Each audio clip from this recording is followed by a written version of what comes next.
While we already have a whole movie that goes over some of the superpowered pets of DC, we don't seem to have anything on the animated or live action side for a pet-oriented movie or show from Marvel. So I want to tell you all about a few of Marvel's little best friends. Some of them aren't too little, in all honesty, but they have to have some form of superpower or something that's not exactly normal. So sorry, Tippy Toes as well. You're gonna have to wait out till next time. Also, I want to thank Rose for this video idea. I'm currently babysitting the little hairball, so I'm going to use her for viewer attention while I can. Don't worry, she'll be paid in treats in full after this. Firstly, we'll start off with Jeff the Land Shark, aka Jeffrey, the first of his name, of the former Staten Island. Jeff isn't actually the only land shark in Marvel, as in his first appearance, he was alongside fully grown land sharks who were created by MODOK to attack Santa Monica. After the defeat of the Masters of the Evil West Coast, which is one of the weirdest evil team-up names I have ever heard, Jeff was adopted by Gwenpool while she was a part of the West Coast Avengers. He's also a major thief, as he's once taken Captain America's shield,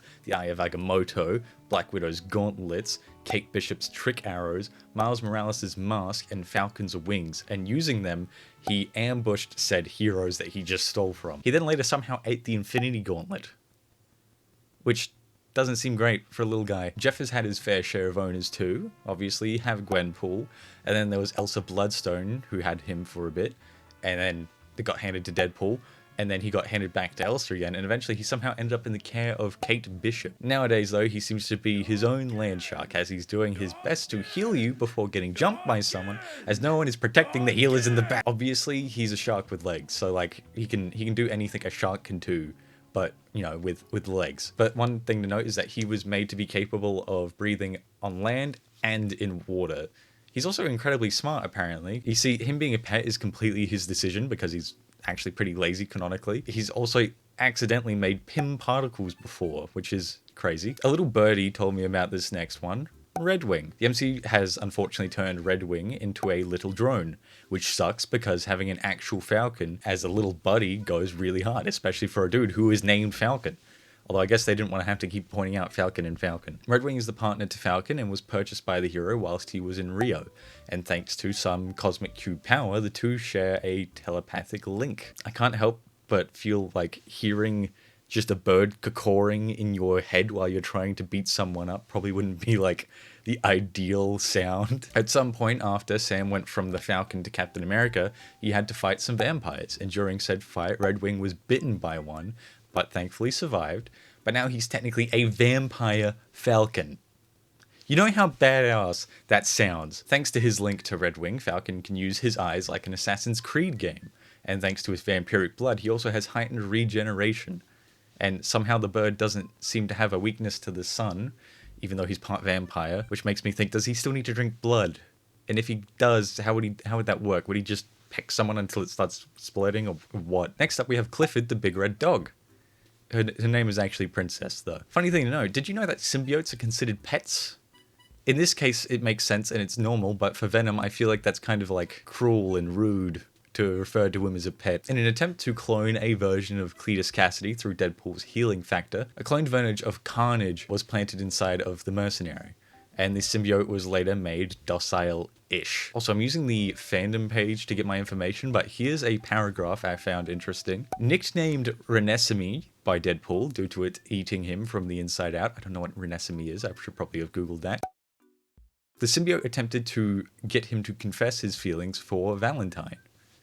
I've got to read this in my own free time. Like, why am I in this somehow? The symbiote later erupted from Deadpool's body into the form of a giant hyena, which Deadpool immediately thought was a dog and adopted as his daughter, naming her Princess. Power-wise, it's a giant hyena symbiote. So I feel like that kind of explains it. Now we'll get into a bit of Golden Retriever energy with our little pal Cosmo. Given big screen life by Guardians of the Galaxy 3, Cosmo was formerly a test animal by the Soviet space program. Somehow the little pup made their way from Earth all the way to nowhere, and at some point during the travel, they passed through a cosmic space cloud that gave the canines psiotic powers. Psionic? Psionic. I think it's psionic. They later became chief of security for the Celestial City head. Whilst Cosmo's backstory is smaller and without an owner in comparison to the other ones in this video, their power list is massive. Telekinesis strong enough to make force fields that deflect energy rounds. Telepathy that's so strong that they can hide themselves by just erasing themselves from your mental vision, turn you essentially schizophrenic by making you see things, and can build a telepathic firewall and control a mind in a way that would make Charles Xavier jealous. Psionic blasts that may not hurt you physically but can give you an Akira moment. Leave me alone!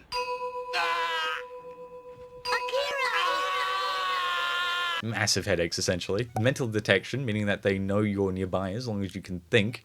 And of course, extended lifespan, which makes sense because how else did that dog last such a long trip from Earth to nowhere? Going on to the next one, who is haunting the Sanctum Sanctorium at the moment, it's Bats the ghost dog. Now this one has a little bit of a sad start to his story. Bats, a basset hound, was originally cared for roughly 16 years by his previous owner, who unfortunately passed due to a heart attack. He was moved from home to home for a bit before meeting Doctor Strange, who was a vet at the time due to losing his sorcerer's title, who gave him the ability to speak English. Now we're going to get even more sad, as when Stephen Strange attempted to regain his title back from Loki, who had it at the time, Bats had attempted to stop Loki from hurting Strange. But Loki simply put the dog into a force field and kept the pet aside and unharmed.